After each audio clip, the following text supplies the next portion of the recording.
Hello, welcome back to Sage and Stone Homestead. My name is Heather. I'm Levi. I wasn't ready. That's okay. It's actually been a long time since we've done a Q&A. We used to do them, I couldn't remember if it was monthly or every other month, but it has been a little while.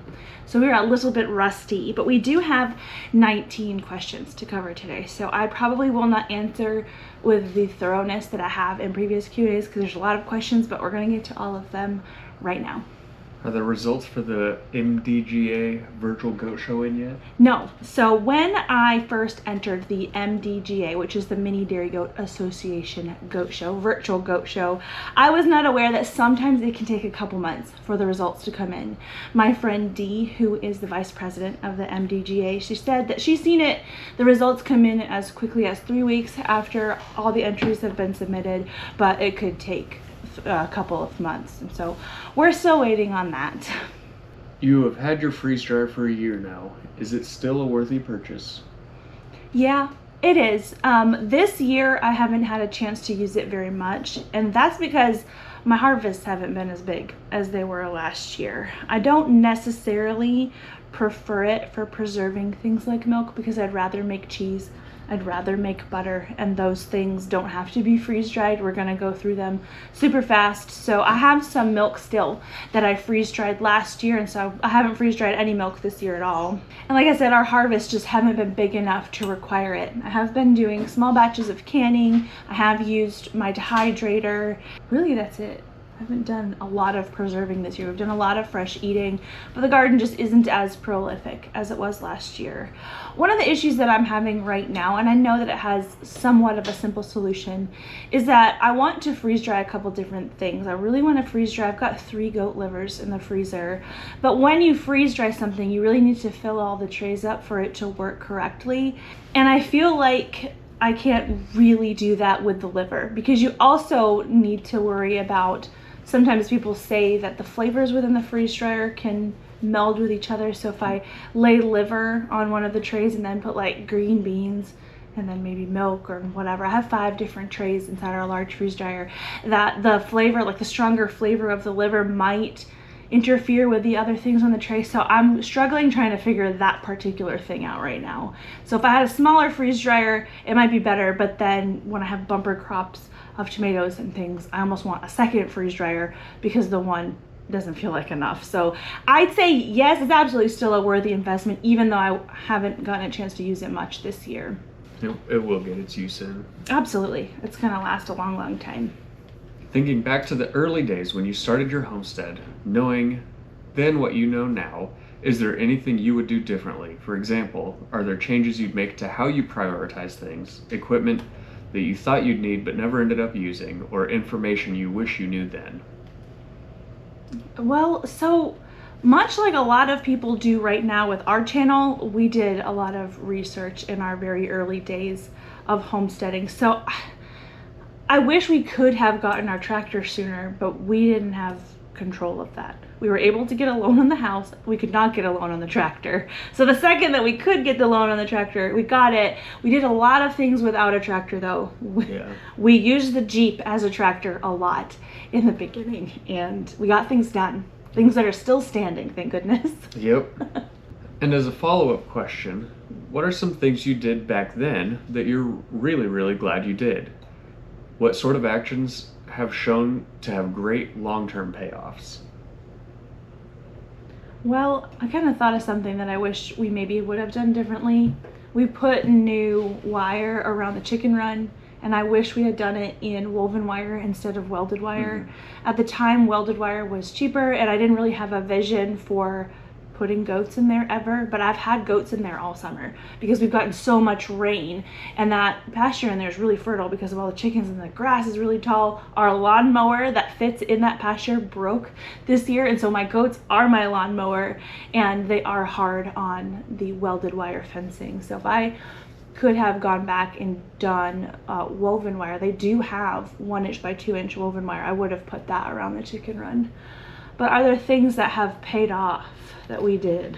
I mean, our homestead is quite young to begin with. We've only been here for 5 years, and really that first year it was just bare bones. We were just trying to get the farm itself through summer until we could move in here. We moved here officially in December of 2019, although I was here all summer with the kids maintaining the property. One thing from my perspective I would say is investing more in better tools and materials, because I've definitely got a tendency to just go get the cheapest set of pliers or screwdrivers or saw or whatever. But especially since I've started working, doing remodeling again, working for my little brother, he has pretty well grasped spending more on a better tool makes the job easier and ultimately to have a better outcome.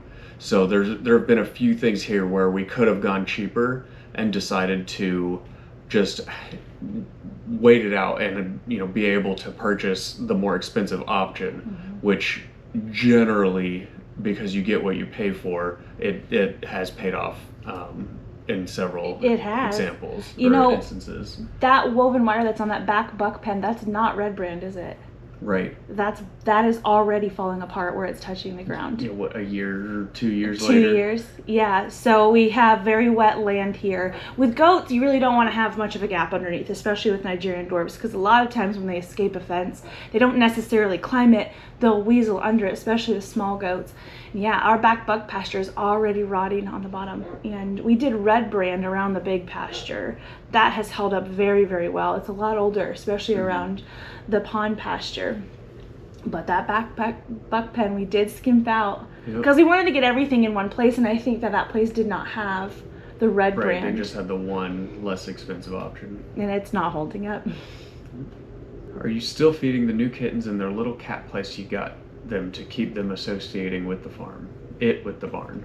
No, so when I let them out initially, I had just kept the door open and was feeding them in there, but they were not going back in there to lay in their hammocks or to eat. So I had started feeding them outside of their little cat area. And then once the first 2 kittens that we got, I don't think I've announced here yet that we have a third one. The members know about it. They've known about him for a couple of weeks now, but they spend a lot of time in the garden now and on the porch. So they're kind of garden kitties now and less so barn cats. We do have a brand new kitten that I'm going to call him a rescue, because that is what he is. I didn't necessarily need him, but he needed to get out of the situation that he was in. So we have him here now.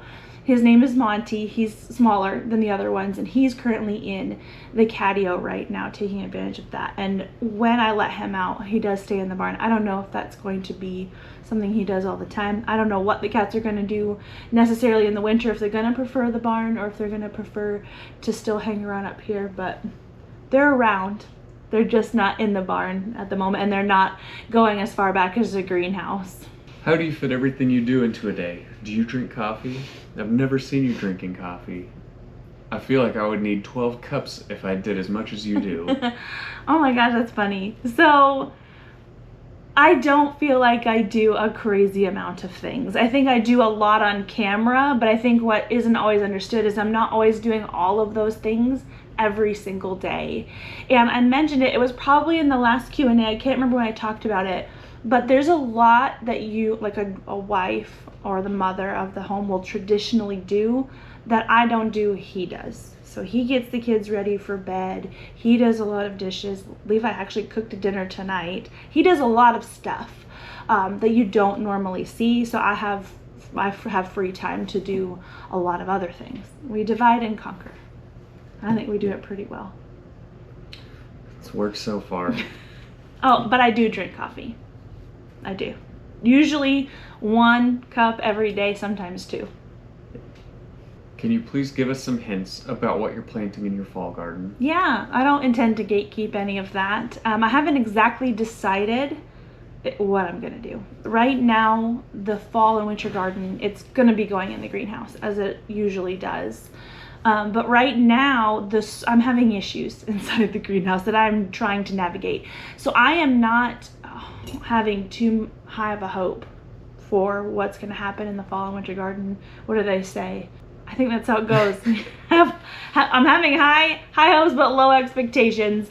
Right now, there's a bunch of ants basically in every single raised bed in there, so I have to manage that. Because there's a ton of ants, there's a ton of aphids.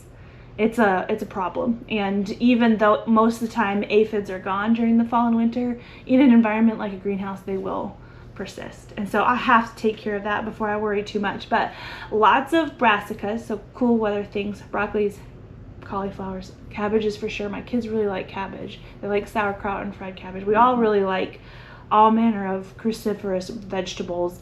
And one of the things that the raised beds provides us that the in-ground really didn't in years past was the ability to grow lots of root vegetables. So lots of things like rutabagas, which I really like. We haven't grown a ton of those. Carrots, turnips. The kids really like radishes, so we're looking forward to growing all those. And they will probably want to grow things like carrots and radishes in their own garden too. Have you ever had problems with your elderberries getting eaten by anything right after they flower? Mine is only 2 years old, but I got 6 umbrellas and something has eaten everything off of all but one. So no, I have not had a problem like that. It sounds like deer to me. We don't get deer in the garden. And I think Buster is a big part of that. Yeah, I would imagine he's a huge factor. Yeah, we don't, because we have little baby trees in the front yard that are not eaten up. I think they would be if we didn't have the dog.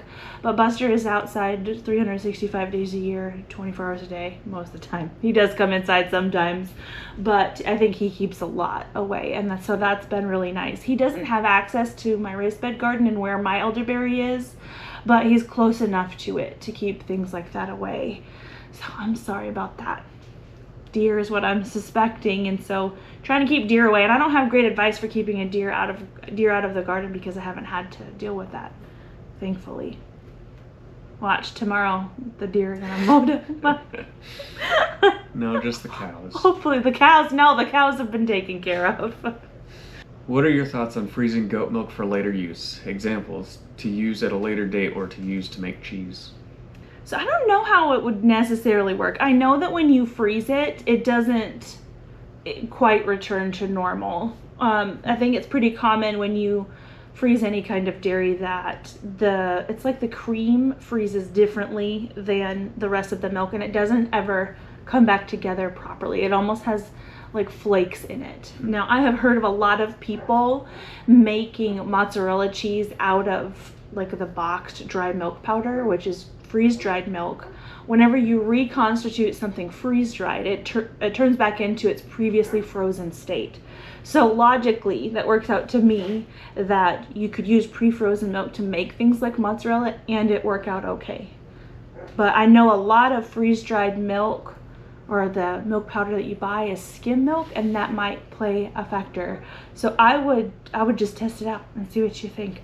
I haven't gotten into the need to freeze too much milk. I do have frozen colostrum that I also haven't had to use, but when I have used freeze-dried milk, I've used it in breads and it's worked out extremely well.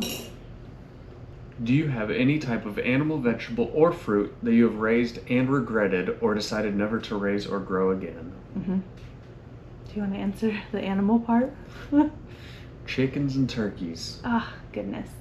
We get some opinions when we say that we do not like raising chickens. I do not like raising chickens, especially for meat. I don't mind them for eggs. They've got their pasture and they do what they do, but I hate raising meat chickens. And so we raise rabbits instead. I could not see a world where we'd have to raise more meat chickens. It used to be where if we saw them for sale, we would get it. Like, because sometimes the local store will have broilers for sale for $1 each, and we would take advantage of that. That was like our sign that we should be raising chickens. But I think even now, I have no interest in that. Yeah, the kids prefer rabbit. Yeah, for eating. Yeah. And I, all day, every day, would rather deal with rabbits than chickens. In butchering. The whole thing. Raising them, butchering them, they raise their own young. We love raising rabbits. And if you don't know, we have an entire series on raising rabbits. I'll put it in the description box below. As far as vegetables, is that what it said? Yeah, or fruits or veggies, yeah. So I found it pretty hard, not hard, but it's hard to justify growing the vegetables that we can get really locally. So we shop at this really small Amish bulk supply store for our groceries. We grow a lot of food here, and whatever we don't grow, we get over there for the most part. Sometimes we'll go to the Asian market. They often have things like onions and carrots. Like they're big juicer carrots. They're not like necessarily the best flavor. They always have potatoes, and they've had garlic a lot lately, but sometimes the garlic is hit or miss. Sometimes it's kind of gone by. So I have enjoyed growing my own garlic, and I do like growing my own carrots because they taste a lot better than the ones that we've been able to buy at the store. So not for any reason besides the fact that I can get them really easily and relatively cheaply will I kind of opt to not grow those things. Jelly melon was the only thing I could think of. Well, there's some things that we've got. The jelly melon, we saw it at Baker Creek. I think I probably purchased the seed in 2020, and it grew really well. It was very, like, you didn't have to do much with it. It was one of those, like, plant it and forget it things. But it was pretty. However, it was not that good. And it really took over. For the vigorous way that it grows, it wasn't worth the fruit that it put out. It just wasn't good. Nope. What's your favorite thing about collaborating with other channels for events such as Fermented February or Canuary? I really like to see the inspiration that I get from a lot of those collaborations is awesome. And I really like to see how each individual farm and homestead is using the things that they either make or grow. It's very inspiring. And I really like the connection that all of us get as creators. I like everything. I don't know if Anna is going to be doing Fermented February coming up. She may. But I do know that I'm participating in Souptember this year. And I'm so excited. I can't even tell you. Mennonite Farmhouse, I think that's the name of the channel, is putting that on. And I'm really excited. I love soups. Soup season. I call it soup season when the chill in the air finally comes in. I can't necessarily make soups in the summer. It's just I don't feel like eating soups when it's super hot, but when fall sets in, all bets are off, and I'll be really excited for the inspiration there. If I'm just a beginner at gardening, what are the 3 must-try firsts and why? So it really depends on where you are, I think, because some areas can grow a lot of things very successfully. Like I think in the Northeast, everyone would say, oh, grow zucchini because it's so easy and you'll get a whole bunch of food that you can put away and eat fresh. That's not necessarily the case when you're in the South because we have bugs that will eat your zucchini. We don't have those situations where we're taking, barrelfuls of zucchini to our neighbors and we can't give them away. We have to try really hard to get things like summer squash. And so it really depends. I think bush beans are a good one that are pretty easy to plant and get a harvest from. That really the bugs, now Japanese beetles like to go after beans, but so let's say bush beans. In my first garden, I had a lot of success with bush beans, sugar baby watermelons, and cucumbers.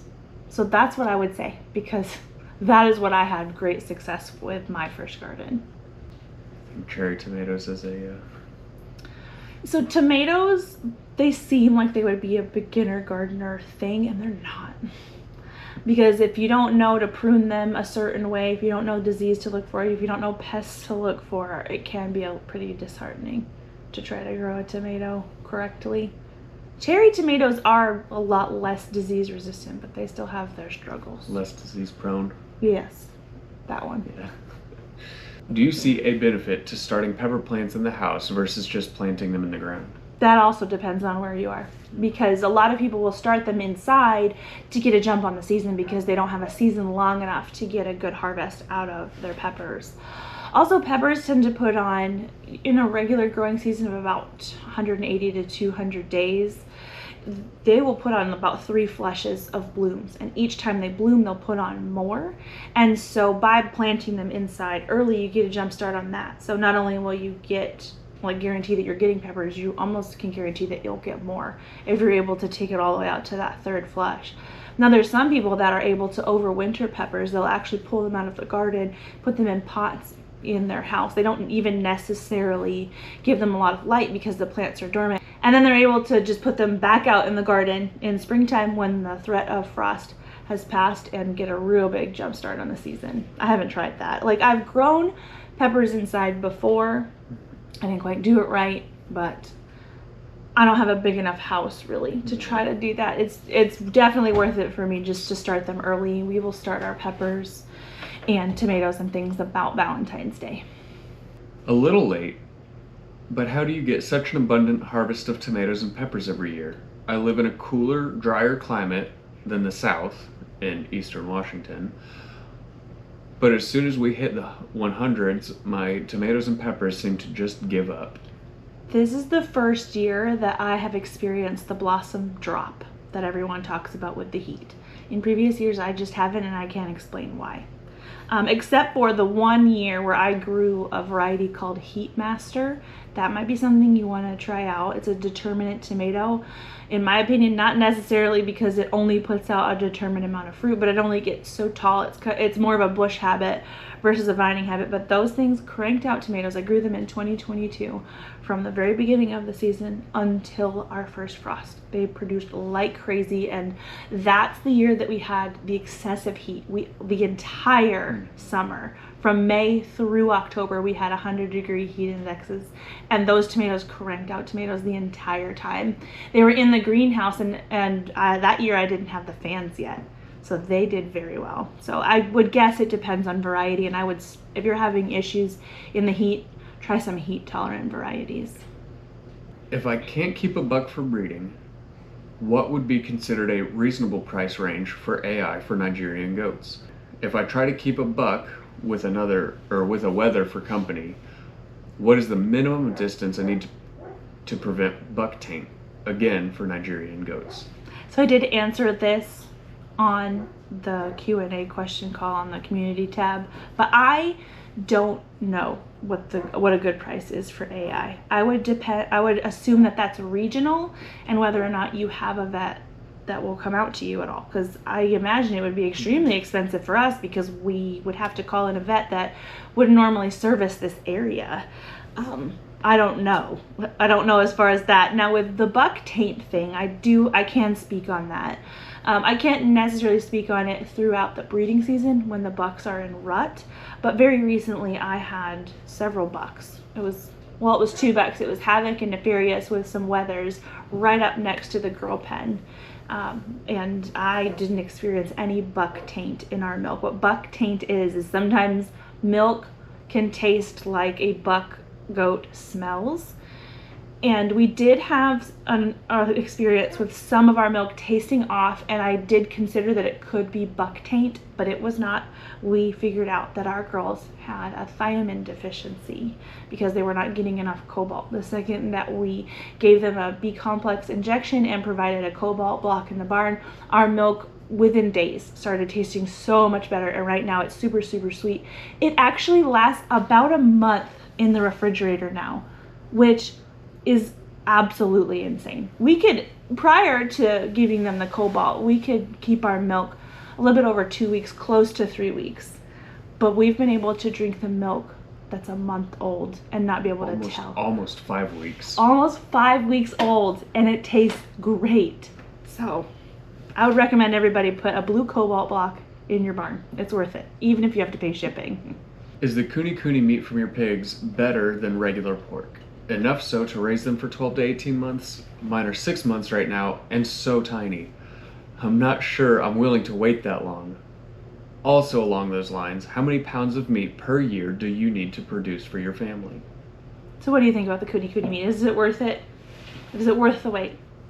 Because they're not just consuming food that you're having to spend money on necessarily. If you have garden scraps or table scraps you can feed them, I would say it's worth the wait. Mm-hmm. If you were having to pay for every ounce of food they ate, maybe I'd have a different opinion. But yeah, because they're able to just clean up our trash basically as far as the food goes, it definitely helps offset and make it seem more worth it. Yeah, one of the benefits of kunis is they will eat grass, and we have a lot of that. They also are very easy on the land because they're lighter and they don't tend to root a lot. They do root. People say they don't. They do. They'll make their own wallow. But we never experienced, our coonies, we had them for 2.5 years. We would not have grown them out that long. We were just trying to get them to breed. We were trying all kinds of different things that didn't work.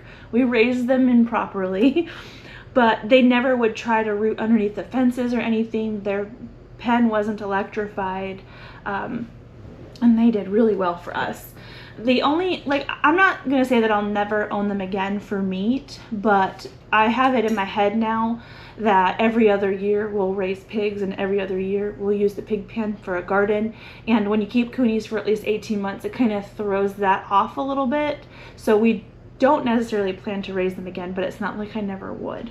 I did like them a lot, and the meat is very good. It's not necessarily like mind-blowing to where that's the only meat I'm ever going to want to raise. I do want to try other breeds.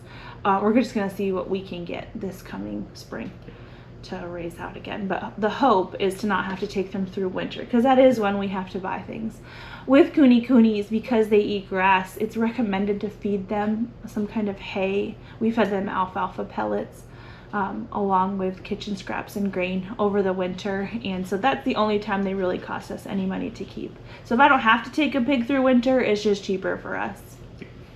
And then how many pounds of meat per year do you need for the family? So when I cook meat for us, which is not every night, tonight we had leftovers with egg. Like if the kids didn't want the leftovers, they could have eggs. And last night there wasn't meat on it. No, because I had focaccia. We made focaccia yesterday. So we will probably go through 10 pounds a week of meat. Yeah, it's probably about. And so times 52, 520 pounds.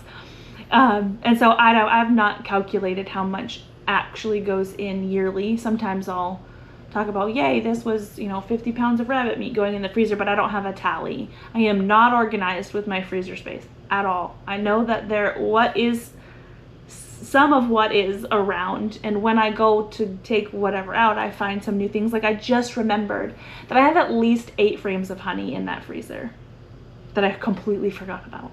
I was like, we're not gonna have any honey this year. Well, that's fine because we have it from last year. So I'm curious if you have a favorite variety or species of garden plant. What's your favorite variety or species of garden plant? The thing that I'm not very successful at growing this year? Well, this is my favorite vegetable. Assuming you're talking about broccoli. I know. I haven't been successful at broccoli. I was successful at broccoli one time, and goodness, I got it on camera. I'll put in some B-roll right here. That was the best broccoli year ever. But I was talking about the Kajari melons. It's a good one. That's what you like. One of the things you like. I'm just trying to think of if I have a favorite, like, in the garden. Oh, you don't do much of the gardening, so. Yeah. No. So as far as, I really like things that I can plant and not have to manage very much. Like that pumpkin patch is bringing me so much joy and happiness, I cannot even. It is so great. I put the seeds in the ground and I did water them. I paid attention and wanted to make sure that they germinated and they got their roots down in. But after that, I haven't watered them at all. Thankfully, we've gotten a lot of rain. Levi bought me a sprinkler specifically for the pumpkin patch that I have not had to hook up. So that's been awesome, just to kind of set it and forget it and then come back and harvest. Knock on wood. We haven't successfully done that yet, and the bugs still could take the pumpkin patch away. But things like that, I really like the tromboncino squash for the same reason. Any kind of field pea, like the chicken and dumplings cow peas that are just now starting to put on peas. That was a spoiler alert for the garden tour. And black-eyed peas, those kind of things are really great because there's not a lot of hands-on work with those. You can just come out and harvest. It's very nice things for busy people to grow. I have a couple goats that are eating dirt. They have quality grain and alfalfa with free choice mineral. Do you think my goats may need cobalt like yours did, and how is that going? So I talked about it a little bit before. The cobalt's going really well. I would guess that the goats are deficient in something. It's really hard to say what it is. Even if you're giving them a really nice mineral, I was giving my goats a really great mineral. I spend $20, $25, how much is that mineral bag? I have no idea. Every single week. I probably spend $80 on loose mineral every single month because they go through it. And I think a lot of that is because we live on old tobacco farmland, and our land has been it was depleted. It was just farmed and farmed and farmed for a very long time. And so I have not done a soil test out there, but I could guarantee you, like, there are things the goats are just not getting from the land, to include cobalt. We do give Boce injections. I've been giving it once a year. Potentially we could give it twice a year if we were starting to notice issues like our girls being a little bit weak on their feet, or having other like smooth muscle issues. But so far, once a year in the fall when I do my disease testing has been working out well as far as the Boce. And so I think that they're deficient in something, and the loose mineral just isn't enough to bring them back up out of that deficiency. Sometimes a maintenance dose really isn't enough to fix a deficiency. So I would make sure that they're good on especially things like selenium, zinc, copper, and cobalt. Those are the big ones. How do you get a first freshener Nigerian dwarf comfortable on a milk machine when she has been hand milked for the last 2 months? She has been a bit of a kicker, which has gotten better, and her bucklings have left the homestead. I've tried the machine and she went crazy, tried a few times. Pressure was not at all too high. Doesn't seem to be the noise that bothers her. Even when hand milking, she gets annoyed. Goats are a pain in the butt. And I wish I had a very easy answer for you. But some goats, I've had goats that they had to relearn how to milk every single year, even though they were really great. Like I would get them to where they were very milkable for a long time. And I was like, we have this set in their brain now. They're gonna be fine the next year. They were horrible. And so sometimes it's just being more stubborn than the goat.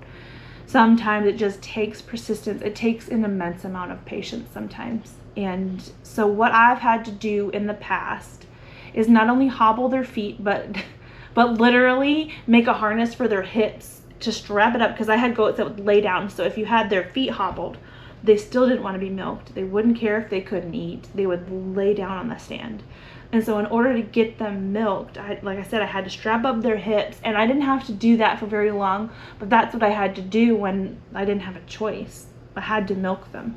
And so sometimes you've got to do some crazy things. It's temporary. Hopefully they'll learn and keep that up for the next year. But a first freshener, it's always rough. The best thing you can do, and I know it's too late for this situation, but for everybody else watching, and even for you in the future, the best thing that you can do is to get a handle on their udders, or their udder to be, from when they're very, very young.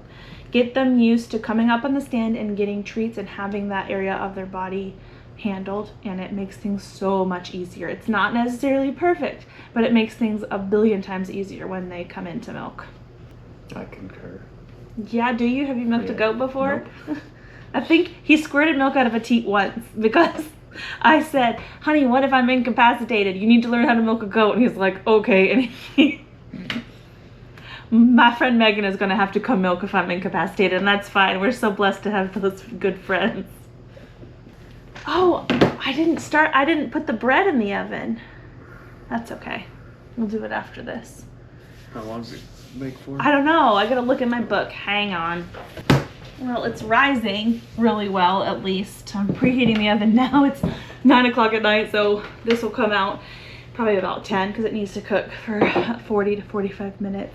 But I'm trying out a new recipe. I have been making the same loaf of bread for probably 3 years now, off and on. This is the first time that I've been able to, I'm gonna call it a success at this point. This is the first time I've been able to successfully get my sourdough starter to live and do well through the summer. A lot of times I forget to feed it, especially if I put it away in the fridge. I'm not gonna remember to feed it once a week like you're supposed to. And I especially can't remember to take it out at a certain time to reactivate the yeast and to make bread. It takes a lot of forethought for me to keep it in the fridge. So I've been keeping it on the counter all summer and it's been doing well. But this particular bread loaf that is unmade, but I am about to put it in the oven, is using some einkorn flour. So that is an ancient grain that I'm really excited to use. I'm trying to work ourselves into a more nutritious bread. So what I've been making just is the oxidant bread flour.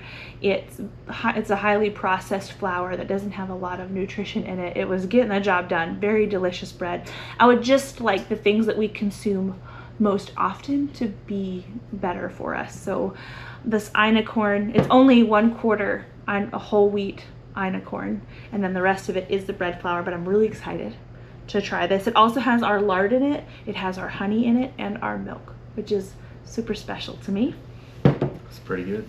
And I got the recipe out of this book, The Artisan Sourdough Made Simple. And I love this book, and I would like to give one away. So I don't have, this is my copy, I don't have an alternate copy here, but what I would like to do is have all of you, any of you, tell me what your favorite type of bread is. And in 1 week, so a week from today, so it'll be next Wednesday, what I'll do is actually go live and select our winner. You can win from anywhere in the world. I'm not exactly sure how to ship internationally from Amazon, but I'll figure it out. If I have to ship it to myself and then ship it then out to you in another country, I will do that. But I'd like to give away one of these books. So let me know what your favorite type of bread is. I would love to hear it. And I did have a question that I didn't go over in this Q&A. It was a really good question about what my opinions are for the homesteading aesthetic and how modern homesteading is being portrayed on things like social media. And I answered that in a separate video. If you missed that, I'll put it up here, and we'll see you guys again soon. Midnight snack? Yep. Yeah, that's what it's gonna have to be. Take a nap. Let me know when it's done. Okay.